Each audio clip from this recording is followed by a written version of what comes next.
మా ఇంట్లో ఏమైనా ఫంక్షన్లు ఉన్నాయంటే సెమ్ ఎగ్జామ్స్ ఉన్నా సరే మిడ్ ఎగ్జామ్స్ ఉన్నా సరే పక్కన పెట్టేసి ఫంక్షన్కి అయితే పోతాను. వెళ్ళడం కొంచెం లేట్ అవ్వచ్చేమో తెలియదు కానీ వెళ్ళడం మాత్రం పక్కా. ఎందుకంటే మేము రానందుకు బాధపడరేమో తెలియదు కానీ మా కోసం చేపించిన బూందీలు లడ్లు ఏమైనా వేస్ట్ అయిపోతాయి అని చెప్పేసి అయితే వెళ్తాను నేనైతే. ఇంకా తాడపత్రికి వచ్చి చూస్తే 12:30 వరకు ఒక బస్సు కూడా లేదంట పులిందల్ది. ఇంకేం చేస్తాం, పక్కన నెల్లూరు బస్సు ఉంటే దాన్ని ఎక్కేసి అయితే వచ్చేసాను.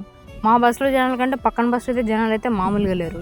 నేను నార్మల్గా పోయేది కడపకైనా, ఆ కడపలో ఎన్ని ఊర్లు వస్తాయో నాకు చక్కగా తెలియదు. అట్లాంటిది ఈ ఊరు బస్సు ఎక్కితే ఏమి ఎక్కడ వస్తాయో కూడా నాకు అర్థం కావడంలే. ఇంకా మ్యాప్ ఓపెన్ చేసి చూసుకుంటా ఉన్నాను. ఇంకా మధ్యలో టైం పాస్ కాలని చెప్పేసి రీల్స్ చూసుకుంటూ ఛార్జింగ్ కూడా మొత్తం అయిపోయింది. ఇంకా అలా సింహాద్రిపురంలో అయితే దిగినాం. ఇంకా అక్కడ నుంచి గుర్జారం టెంపుల్కి పిలుచుకోవడానికి మా బావ అయితే వచ్చాడు. వీళ్ళ ఊరు రావడానికి బస్సులు కూడా లేవేమో. వీళ్ళ ఊరికి రావడానికి మెయిన్ రీజన్ ఏమంటే రాముల వారి విగ్రహాన్ని అయితే ప్రతిష్ట చేశారు. 3 days అయితే చేశారంట. కానీ మనం వచ్చింది లాస్ట్ డే లో మధ్యాహ్నం వచ్చినాం. ఫస్ట్ పోతానే మా అక్కలోని బావులని అందరినీ మాట్లాడిచ్చేసి దాని తర్వాత ఇంకా ఫుడ్ తినేసి మా రశ్మిత వాళ్ళ ఇంటికి అయితే వెళ్ళాము. మా సువర్ణ అయితే మా రశ్మితని ఎలా నిద్రపుచ్చాలని చెప్పేసి థింక్ చేస్తా ఉంది. ఇంకా వీళ్ళు నలుగురు వచ్చేసి మా అక్క వాళ్ళ కొడుకులు. మా అక్క ఊర్లో విసుగొచ్చే వరకు ఉండేసి మా ఊరికి అయితే వెళ్ళిపోతారు. సో అది మరిన్ని వీడియోస్ కోసం మన యూట్యూబ్ ఛానల్ సబ్స్క్రైబ్ చేసుకోవడం మాత్రం మర్చిపోదండి. వెళ్ళొస్తాం. Okay bye.